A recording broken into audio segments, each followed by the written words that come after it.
You watching Barbenheimer? I don't know. Maybe at some point. Maybe. Yep. I don't know. What you going to see first? I'm watching Oppenheimer tonight. Okay. Not doing a double feature? No, it's gonna be too late. Okay. I mean, Plus, it's gonna be really easy to see Barbie here. Every single theater has like 15 showings. oh so- yeah. There's Barbie shows everywhere. It's interesting. I didn't know Barbie is like unprecedented in terms of how like the marketing has Yeah. made that movie so successful. Oh yeah. So did you see that now apparently Mattel has like 45 new properties based on their toys that they're gonna make into movies? Yep. Like that's a fucking terrible idea. Yeah, I agree with that. Like they're doing Matchbox and also doing Hot Wheels. Yep. It's like, why do both? Like just do one of them. And then like Hot Wheels is directed by J.J. Abrams and it's supposedly gonna be like soulful and dramatic. I'm like, what the fuck? Just make it like Hot Wheels Unleashed. Like, I don't know. Exactly. Yeah. So I guess this is our cold open. This is the first time we've done this, huh? Yeah. Talking about Barbenheimer. Barbenheimer. Yeah, but I do think that Oppenheimer first, because then if you're doing them, especially on both days, then like then you have a light palate cleanser with Barbie. Exactly. You're not like watching Barbie and then watching people get fucking bombed in horrific ways.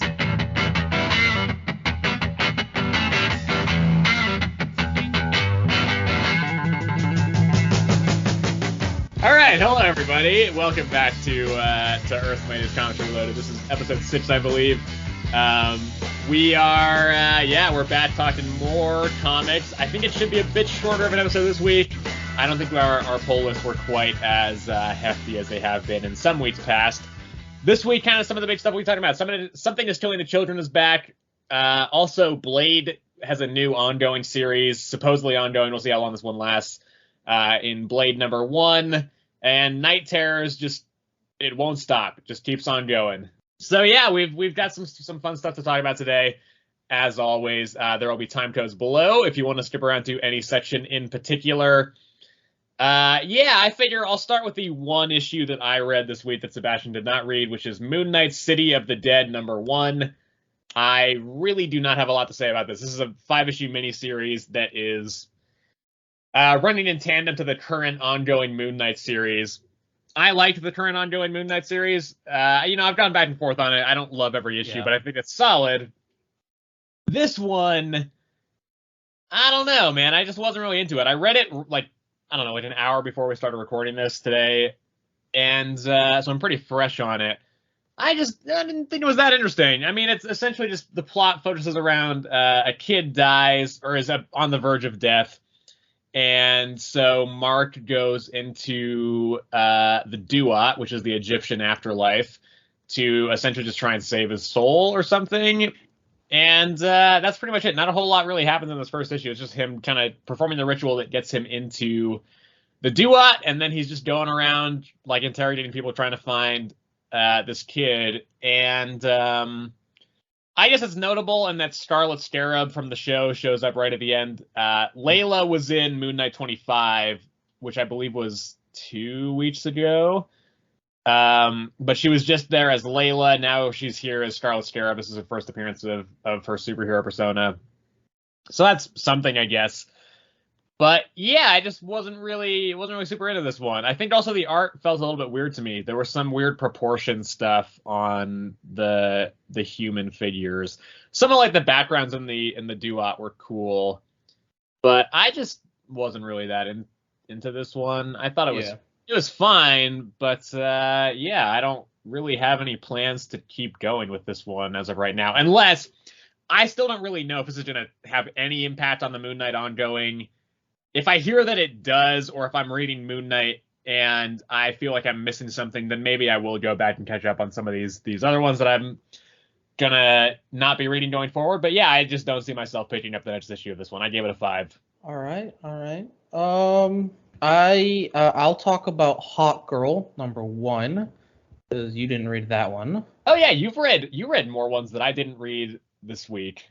Did I? Did really? Yeah, with this and Black Panther. Oh yeah, that's true. Actually, yeah. Look at that. Finally, for once. But anyway, yeah, I read Hawkgirl. one of 6 apparently. I'm reading now. Yep, mini. Yeah, it was alright. It was a lot of her just kind of like trying to deal with the fault, like the breakup of the Justice League. And then we met some new characters, specifically Galaxy, which was like her first appearance was saving Hawkgirl from falling, and then she shows up at the very end with Hawkgirl like flying into her window, and then she's like passed out or something. We meet Vulpecula, I think is how you say it. She's this very weird person that I really don't know what that's about. And we meet a talking dog named Argus. Okay. Yeah, like but the, it's like the organization Argus.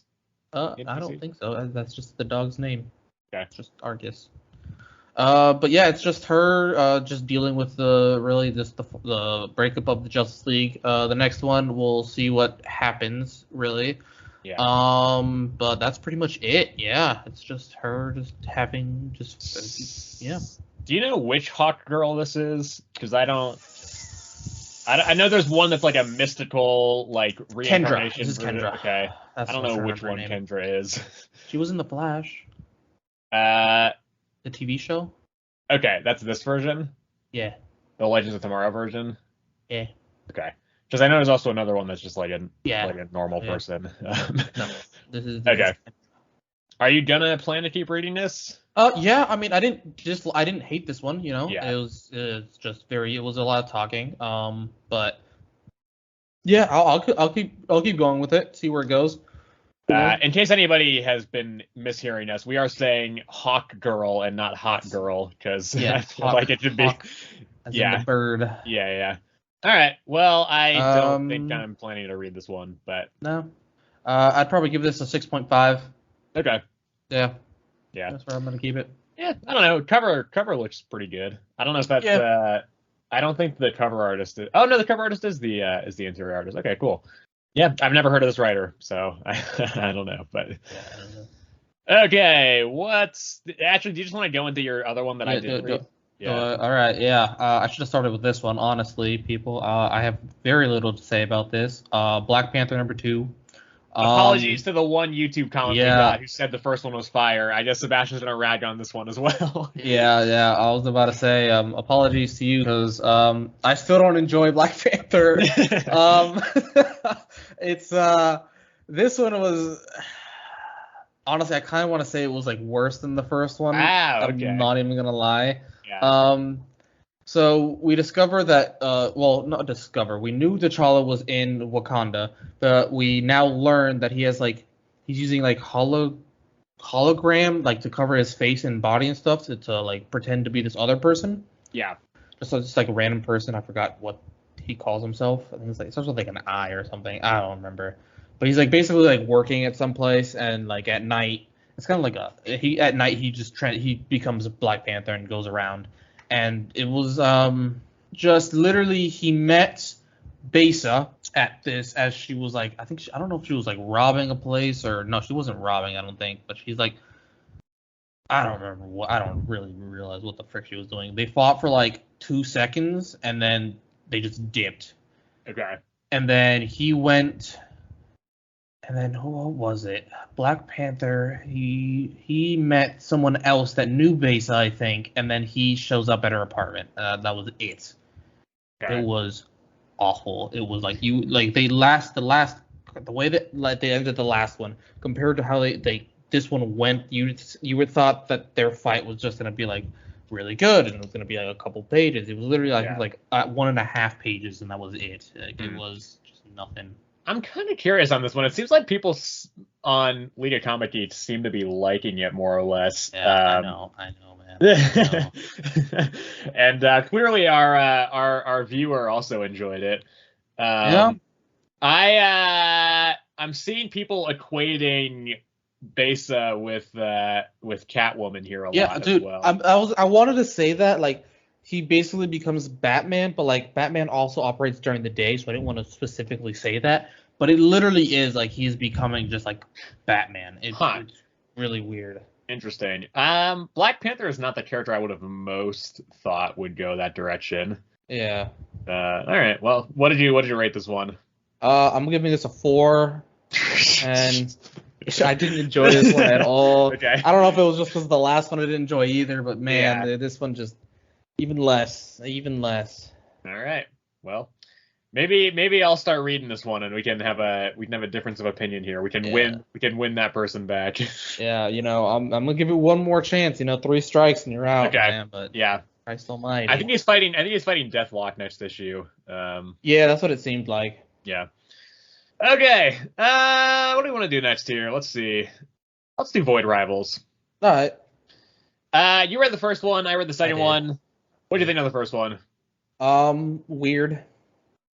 Yeah. So, to reiterate the first one, it was basically these 2 enemies crash landed on the exact same planet, and they're just trying to figure out a way off the planet. And towards the end, they meet what was it, Jetfire? Jetfire. Yep. Jetfire, and and they hoped he would take him off the planet, but he just left him there. Yeah, that's I liked the first issue more or less, but I do wonder if that's because I got so surprised by the Transformers connection. Yeah. Because I was really just not expecting that. This one, there's no Transformers in the second issue, which is fine, by the way. That's it's telling its own story. It sucks. Well, I admire though that Robert Kirkman is not just leaning on the Transformers because he can. He's got his own story he wants to tell, and I appreciate that he's not just bringing them in just to have them. There is something from the Transformers universe. I forget what it's called. It's this big pig monster thing. Is it Doolin or Elander? No, it's like a non. Fuck, what the hell is it called? Whatever. There's a big pig monster thing, which I had to look up the name of when it showed up, and I did not know what it was. Apparently, it's from the Transformers universe. This shows a lot more backstory of essentially what happened to the two peoples here, and their whole societies. I don't know. This is a very exposition heavy issue, and I think it's definitely weaker than the first one. I don't know how invested I am with Darek and Solilla, who are the 2 main characters. I don't know if they're that interesting yet, so I don't really know. I think this has the potential to get much better. I mean, this guy wrote Invincible, so it's I kind of trust Robert Kirkman to bring this somewhere interesting. Yeah. But right now, I'm not really feeling it. I'm gonna keep going with it, but this one was not as much for me. I mean, we did get a lot more information on the 2 societies and what separated them, because I guess they kind of used to be one interconnected thing, and I guess it's they need to come together to survive again. But yeah, I don't know. It wasn't really for me, this one. I gave this one a 6. I'll give it. Oh man, that's hard. I'll give it a 6 as well. Honestly, the first one. Are you gonna plan to keep reading this one? Maybe. I'm gonna keep going. I do feel sooner or later we'll get the Omni-Man reveal of this series. I feel something that just kind of shifts the whole thing on its head and makes it more interesting, but I don't feel it there yet. Okay. Do you have a preference on what we head to next here? No. Okay. Yeah. Let's throw to. I guess we can do Blade now. All right. What'd you think? Interesting. Yeah. That's where I am with this. Interesting, that's for sure. Yeah, because they're bringing in this new what was her name? Adula? Adana, yes. Yeah. That is. Was she a god, or what is she exactly? I have no fucking idea, man. I think this issue is paced very strangely. Very. There was a point where I was like, okay, this feels like the natural ending for the issue, and then it keeps going for 5 more pages. I'm like, what are we doing here?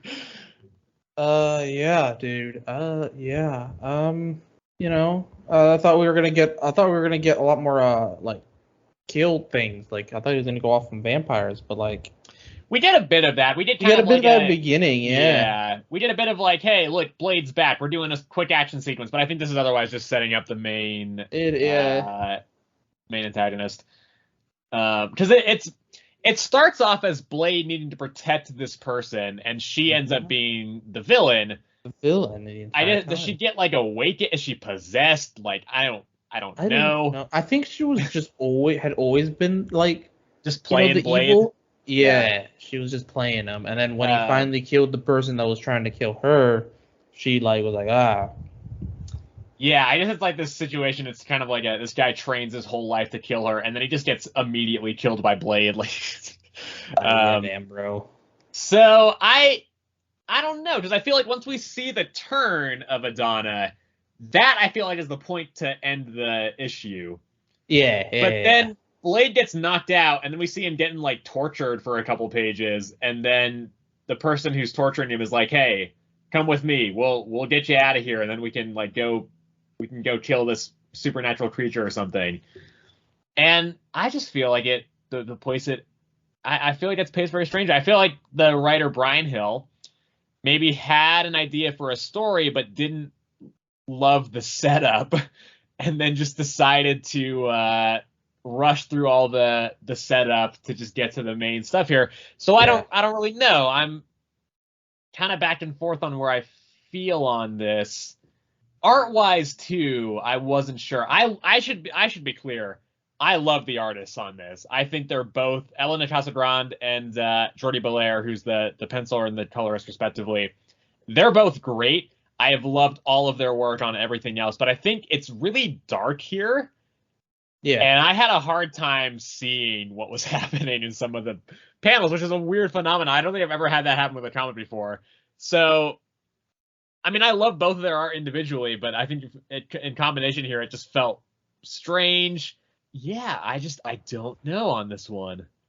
With the art, I loved the panel of her ripping her skin off and like showing like just underneath. That was really, really well done. I feel like loved that scene. But yeah, I'm with you, man. It was just they should have ended it right there, where it's just like her, but they kept going with like showing him like him getting tortured, this person like coming in and being like, let's go kill this lady, and he's like, I don't know. I feel like if that scene had been shifted to the start and we could have developed some of the characters in that like weird fortress scene, I think that would have been more interesting. And look, I'm not a comic writer. I don't pretend to like know how to do this better than other people. That's what I would have done personally. But and who knows, maybe it would have been worse. But I don't know. Yeah, I mean, I'm gonna pick up at least probably the next two just to see how it goes. I should be clear. I think there's potential here. I don't think this is awful. I think there is definitely a way that this could end up being really cool.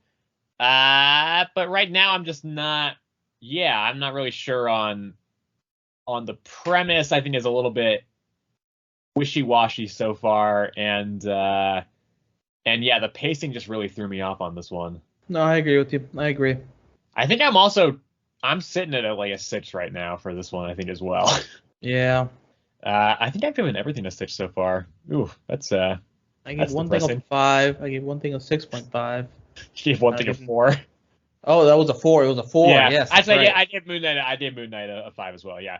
Okay. Let's move on to Guardians. I think this might be my pick of the week. Actually, I think this was really good. Okay, I'm trying to remember if I really enjoyed a Night Terrors one this week. Night Terrors, I think, was solid across the board this week, but nothing stood out. Really?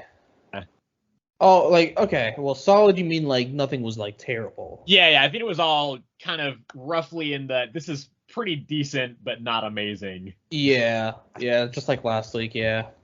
I did really like Guardians of the Galaxy 4, though. I think it was smart on the part of the writers here to wait as long as they did to introduce Rocket into this, because clearly he's going to be the most affected by the whole Grootfall thing, and so I think if you put that right up top, we would not feel Rocket's emotions quite as heavily, because we wouldn't have known really what Grootfall was, what the deal with that was, what it is. But I think in doing it this one, and also by making this issue completely Rocket-centric, I think they were able to let the whole emotions breathe at the situation, and I think they were able to really mind that emotional depth there.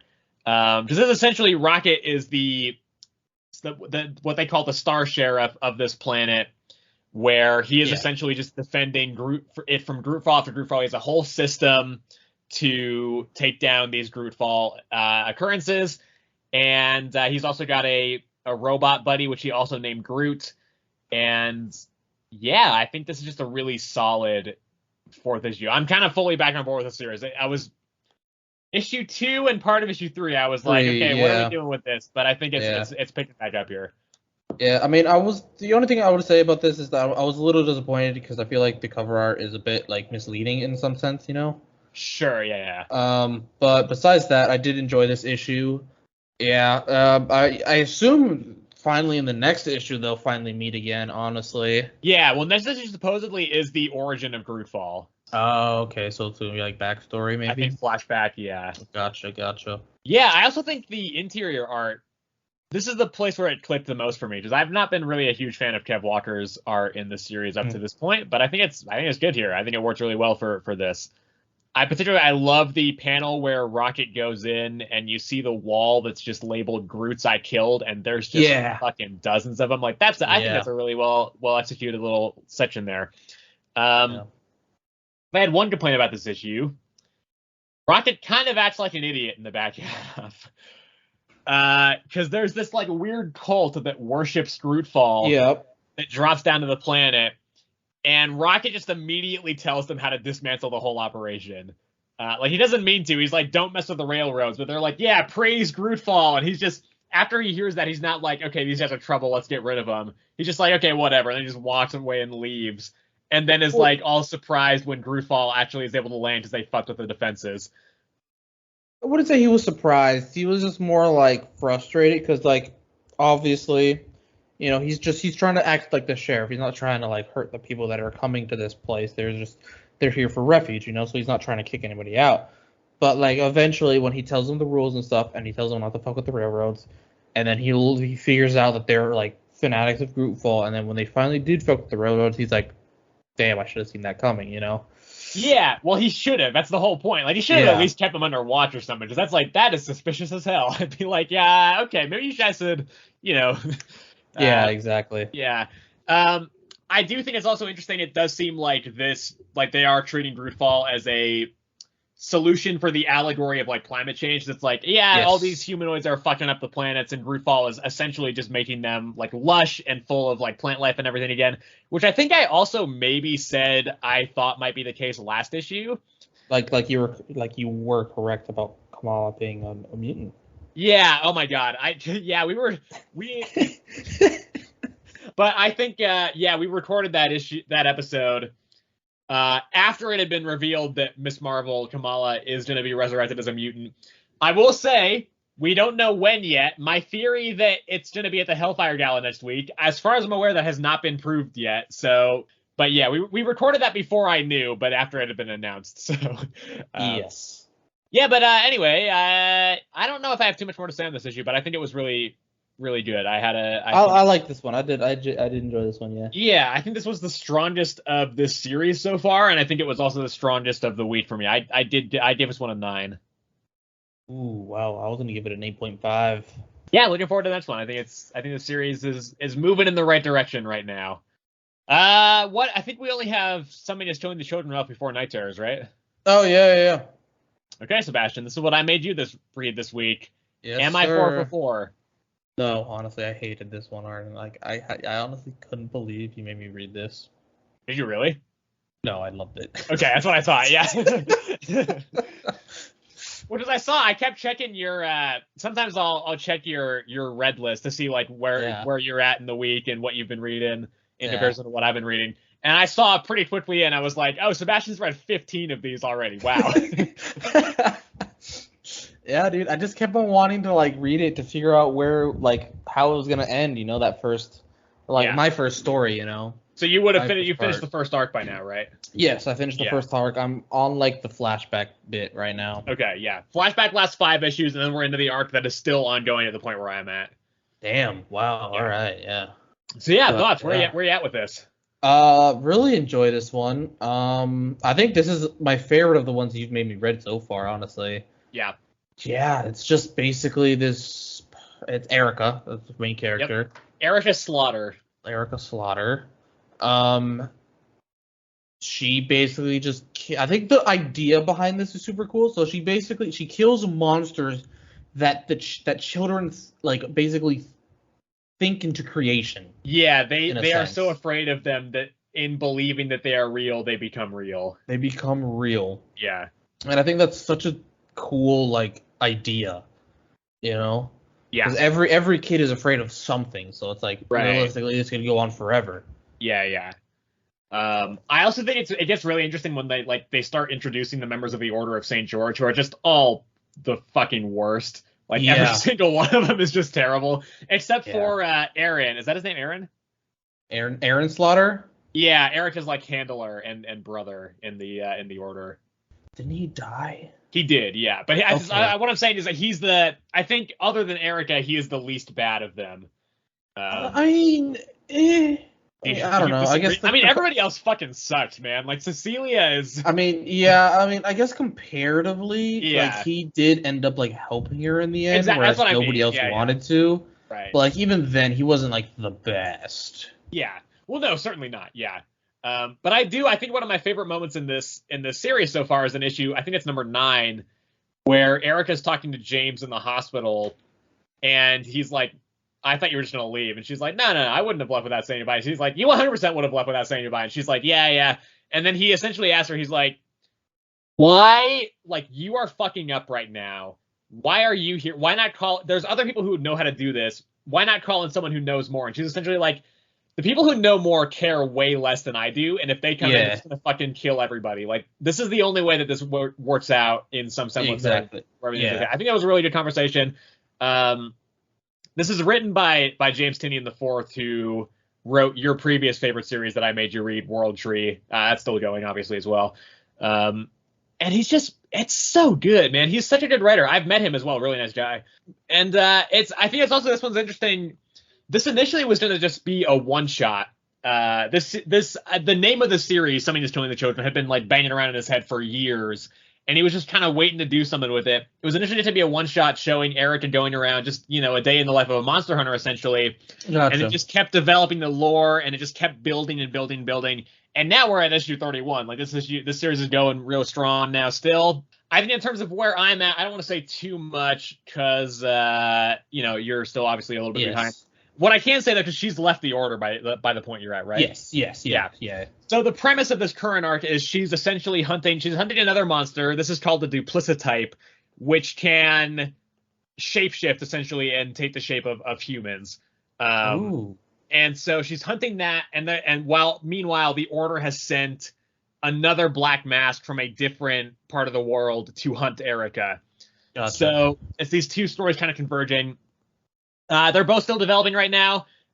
Things are really fucked for Erica. Like, she's in a bad state constantly, which has kind of been this case for the whole series. And it's still great. I think I do think this issue is definitely still like kind of a moving people into where they need to be for the kind of the climax of this arc. We are clearly in the end game for this arc right now. Like, there's definitely going to be a climax coming up for it soon. But yeah, I mean, this series it still continues to be great. And wait till you see half the things that haven't happened yet, because man, it's pretty crazy. Well, I think the wildest it's been so far has still been that wrap up to the first arc, where there's just fucking monsters everywhere, and everybody's dying, and the Order is all there, and it's like, fuck, everything is just in a terrible situation. But, the series is great.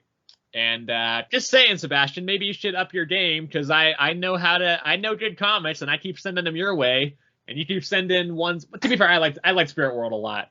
But I gave this current issue a 4. I'm sorry, not 4 out of 5, 8 out of 10 for gotcha.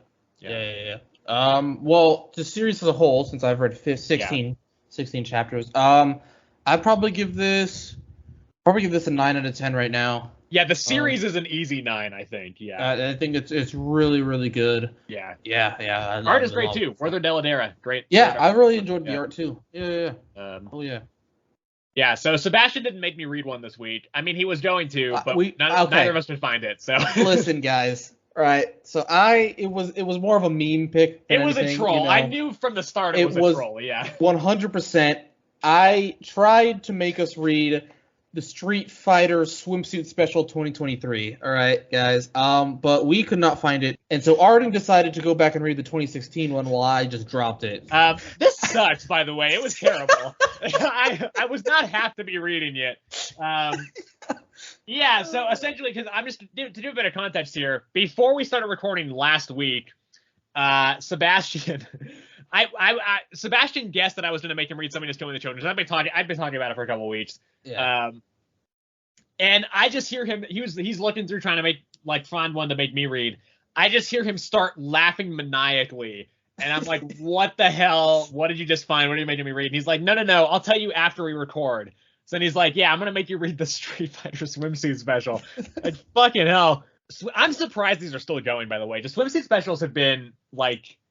Yeah. That's a thing that's been going on since at least the 90s. Oh, yeah. Marvel and DC did them. I don't know about DC. I know Marvel did them. Yeah, so long story short, there's nothing from Sebastian that he made me read this week. Yeah. So, yeah, that's it. And now we're into the Night Terrors block. By the way, half a star. 0 if I could give it. So, into Night Terrors now again.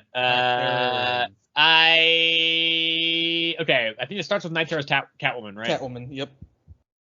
This was by far the weirdest of the batch this week, I think. Yeah. Ooh. Really? Yeah. Just because it's bizarrely Christian, this issue.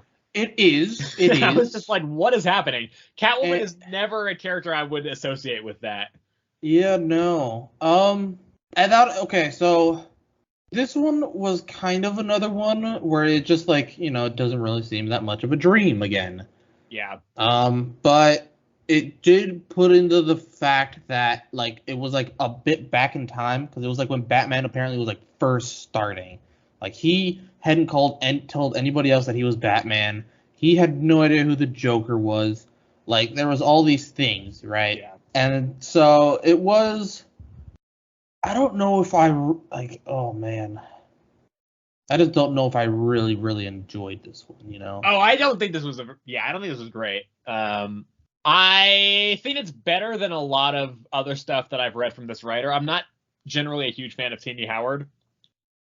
And I think this is better than a lot of her other stuff. But, yeah, I just don't really know why this was the premise they chose for Catwoman. And to be fair, I am not reading the Catwoman ongoing, so maybe this is really in line with that stuff. But when I think of Catholicism, I think of Daredevil, not Catwoman. So I really don't know why. I also didn't know Selena had a sister. What was it? Was it Nun Zero or something like that? Sister Zero. Zero, that's what it was. Yeah.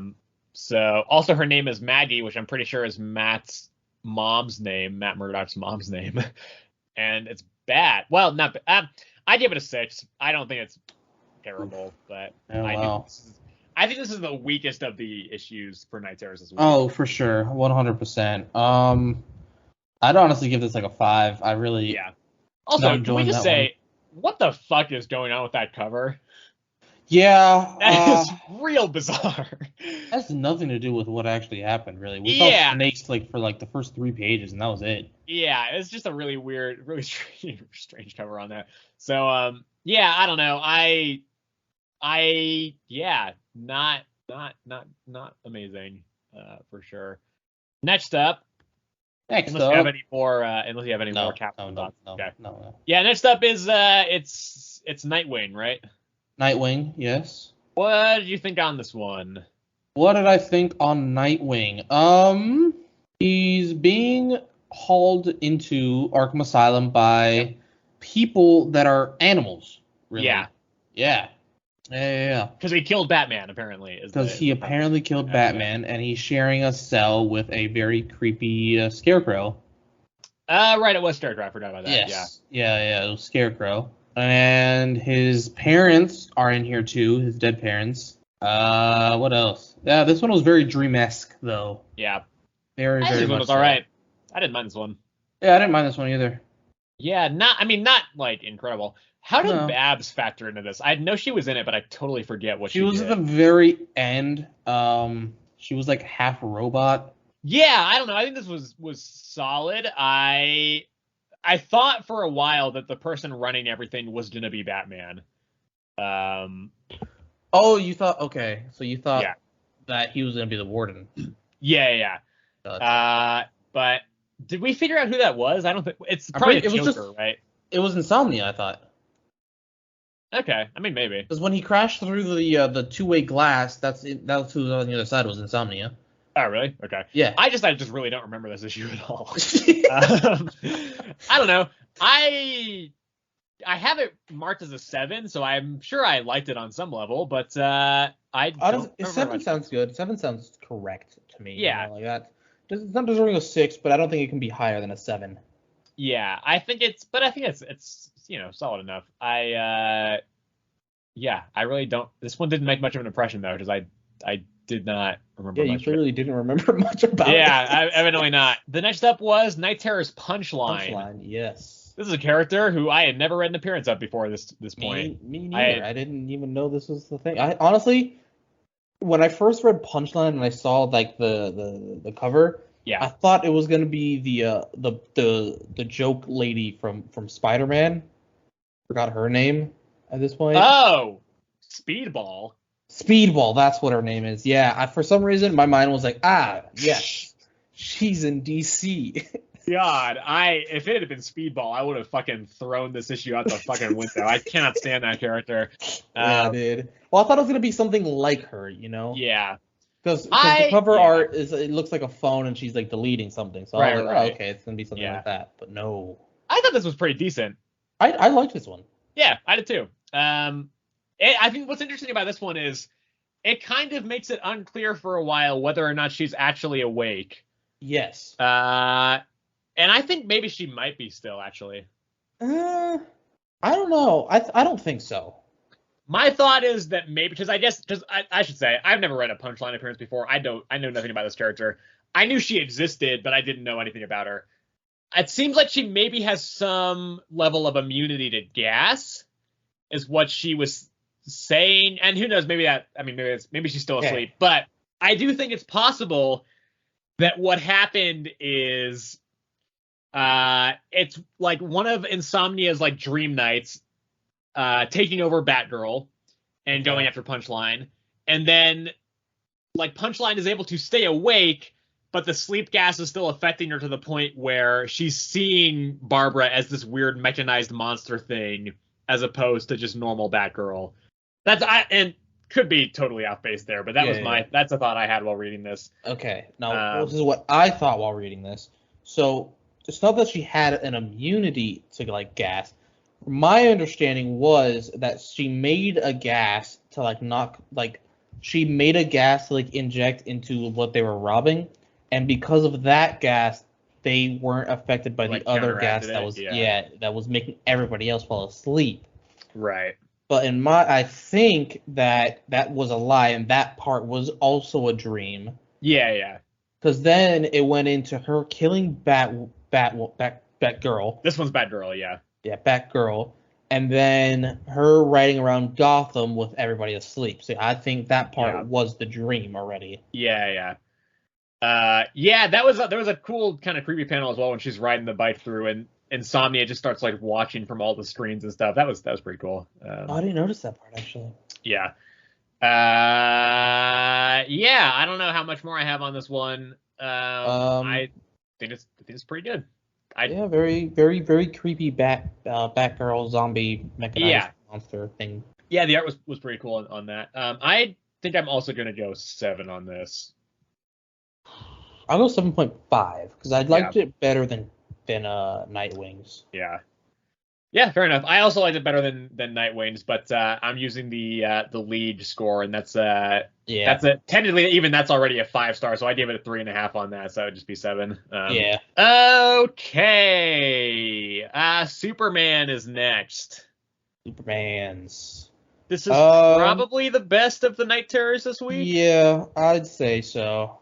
Like, I really like. There's some. I think there's some really funny. First of all, it does start with him like being awake. Like, we do see him right at the start. Yes. He gets hit with the gas while he's awake and then crashes into the ocean. I think there's some really like fun, kind of like funny elements to this. Like when Perry at the Daily Planet in the dream is just like, he holds up a newspaper with a headline saying "Whole world saved forever," and it's like, we're good. We finally did it. We beat everything. I think some of the stuff in the Daily Planet is quite funny. Cool design for the weird Superman demon thing. I thought that was kind of cool. I think the art. Like Reaper. Yeah. I think the art in general for this is really good. I think it's like old school, but in a way that is really kind of fun and charming and not like dated. Yeah. Like it looks like a classic comic, but like modernized in a like looks like if a classic. I feel like this looks like how classic comics would have looked back in the day to people reading them. You know, I think this is the same vibe of that, while still being, you know, modernized enough that it doesn't really feel out of time. Yeah, just really solid. I think there's some good art here. I think the plot itself, like, it's more Night Terrors. Ultimately, it's just more tires, yeah. Yeah, a lot of these follow a very similar formula, and this one's not really an exception. The main kind of interesting twist to this is that for some reason, apparently all of Atlantis got spared. Maybe maybe the gas doesn't go just down. Didn't go underwater. Yeah. So Aquaman and Mira and all them, they're up and they drag Clark out of the ocean and they're like, all right, we're gonna save the world next issue. Yeah. So that's essentially where we're at. I think it's good though. I enjoyed it. Did you notice at the beginning in the Daily Planet, whenever Jimmy and Lois showed up, they were dressed differently every time? I did not notice that. Yeah, Jimmy becomes like a rock person in one, and then Lois has like a super suit on. Okay. Yeah. Yeah. Each time those first three panels, each time you see them, they have something different going on. Yeah. Yeah. I will say, I'm ready for Night Terrors to be over at this point. Yeah, honestly, already it's yeah, me too. Honestly. And this was fine, but I kept thinking like, this probably would have been the week that we would have gotten the next like core Superman issue, and I love that series, so it's like would have been nice to have that instead of this. But yeah, I don't know. I gave this an 8. I think this is. I was gonna give it an 8. Yeah, but I don't know. We'll see. We're not even halfway through Night Terrors yet, so we've got another over a month of this left still. In August, we got the second checklist already. So. Yeah, we did. Yeah, I guess it's just going in alphabetical order again, so that'll make it easy for us to keep track of.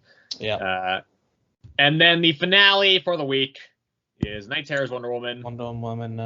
I thought this one was good too, though. Actually, I like this one too. I think this one was it was good. It was alright. It was better than the Catwoman one. So yep. You know. We got a John Constantine appearance, which, as you know, I'm a big fan of. Yes, we did. This is, I guess, they're trying to like reunite the. Oh, you know what? Okay, this is what it's. Also with Superman, Kara breaks into at the end. We did forget to mention that. Yeah, which is interesting, and that made me wonder, like, what's the whole, like, what is the Nightmare Realm? Like, what are we doing here? Like, why? How does this all work? Why are people having shared dreams when some people aren't? And so this issue does actually give some information on that, where essentially Constantine describes it as a collective unconscious, and so my guess is it's just they're all in the same general space, but they have like walls separating them in each segment of their dream. So it doesn't really explain why like Janet from the Poison Ivy one was able to get into Pam's dream. Like that doesn't make a whole lot of sense to me, but whatever. First off, I think the art in here is great. I think it was really cool. Really was into that. And I think the writing was just solid. I guess essentially it's Diana trying to reunite the Justice League Dark in the Nightmare Realm. In the Nightmare Realm with the hope of John Constantine and Jacob Chimp. Yep. And, obviously John was like, they're going to work on separating us, but Diana was like, nah, we got the lasso of truth. We're good. Yeah. And then that turns into like barbed wire. Barbed wire. Yeah. And they got separated anyway. Yeah, but I don't have too much to say on these Night Terrors ones. They all kind of blend together after a while if they're not part of the main event. But I do think this is one of the better ones this week. I think it was So I think the art was great. I think, it was strangely, it kind of felt more like a John Constantine issue than a Wonder Woman issue. I would definitely say so, yeah. Yeah. Which, I'm fine with that. But I mean, like, that could be due to the fact that it's just like Nightmare Realm, and that's like more John Constantine's thing, you know? Sure. That could be why it felt more like him. Right. Next issue, we'll see a bit more Wonder Woman. Maybe, yeah. I mean, there's a cool, it ends with her getting bit by like a weird Medusa snake looking thing. Yeah, right. Because she finds what she thinks is the Justice League Dark, but it's like weird twisted versions of them. That was a very cool panel. Again, pretty decent, but it's more Night Terrors. Night Terrors. I give this an 8 though. I think this was good as well. I give this a 7.5. Yeah. Night Terrors on the whole, there's so much more. There's so much more. We want it done. It's just the fact that it's like every week. Yeah. So, and it's like it's a lot of the same thing. I get a break next week. I don't have to talk about it next week at least. Yeah, you don't have to talk about it. Yeah, man. I don't know. It's like there's good stuff in here for sure, but I think we're feeling just the formula of it at this point, because it's very much like so much of it feels the same, and that's really my biggest issue. It's similar to like the MCU problem right now, where there's so much coming out and a lot of it feels very similar, so it just starts to get kind of tiring. And yeah, like at least like I'm reading a lot of X-Men stuff right now, trying to catch up for all the Fall of X stuff coming up. But at least there, like those X-Men books are wildly different tonally and thematically and everything. So like there's it doesn't feel like I'm reading the same fucking books what is this, 18 times over? So next week on Night Terrors is the final set of tie-ins. Part 1. Yes. At least. And then we'll start being able to cross some of these off the list finally. I think I've got good. I got 6 next week? 1, 2, 3, 6 4, this week, 5, yeah. 6. Oh my god. Yeah. One of them is the core event again. But, yeah. Any other thoughts on Night Terrors as a whole or on this issue? No, we're good. Okay. Well, next week is going to be interesting. There's a couple ways this might go next week. Yes. But either way, the show will be late next week because I will be out of town when we normally record, and I'll also be out of town. I'm flying back the day this normally goes live, so I'm gonna try and have it up by Sunday night next week. But no matter what, I will not be here. It'll be either totally Sebastian on his own, or if he records it and decides it didn't work, we just won't have an episode next week. But things that are coming out next week that are interesting, fun, things that I want to read. New issue of Avengers. That series has been good so far. Yes. New issue of Incredible Hulk. I cannot fucking wait. That first issue was so good. We have the finale for Hellcat and She-Hulk. We have new issue of World Tree next week. We have like a new Superman Prestige series from Mark Waid coming out next week. Ultimate Invasion 2 is coming out next week. 2, yep. And then the Hellfire Gala, which kicks off Fall of X, is out next week. I will not be reading that yet because I am not caught up. However, I'm going to be buying it, and I will be flipping through it to see if that's where Miss Marvel gets resurrected. Yeah, so I don't know. Any other thoughts on anything coming out next week? Silk number 3. Brave and the Bold number 3. Oh, yeah, you like that series. A new Batman Beyond. Oh. Yeah. Yeah. That's written by the Hive Mind. That's written by the guys who are doing Guardians. Lindsay and Kelly. What else next week? Let me see here. What else I got? Daredevil Echo. I don't know if you mention that. I neglected to mention it because it's bad. Yes. Well. But I'll be reading it. And What If Dark? That's what I'm reading. Okay. I've got a lot next week. Dude, my poll list is 27 comics next week. Oof, I've got 21 right now. I'm hoping New York taxes are not quite as high. I'm sure they're gonna be higher though, so it's gonna be just fucking. I even as is without tax included. My poll list total right now is sitting at $121.73. Yeah. Dude. So, yeah, it's gonna be a big week. But we'll either see you next week or we won't. I shouldn't say we. Sebastian will see you next week or he won't. Yes. So thanks again for everybody for watching or listening.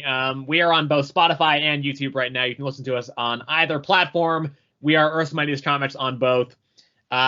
You can let us know what you think about the comics of the week. We did you or how are you feeling with Night Terrors? What are your thoughts on like Something is Killing the Children, for instance, or any of the other stuff that we talked about this week? If you're on Spotify, enjoy Black Panther. Yeah, are you the person in our comments who enjoyed Black Panther? We would love to hear about it. Genuinely, actually, like it sounds like I'm being sarcastic, but we enjoy. It's always fun to see comments about what people are enjoying or not enjoying. So we can see where everybody else lands on this stuff. If you're watching this on YouTube, you can obviously like and subscribe and do all that stuff. If you are on Spotify, you can follow the podcast there. And thanks everybody once again. And we'll see you either next week or the week after. I'll see you in 2 weeks. Sebastian may see you next week. Yes.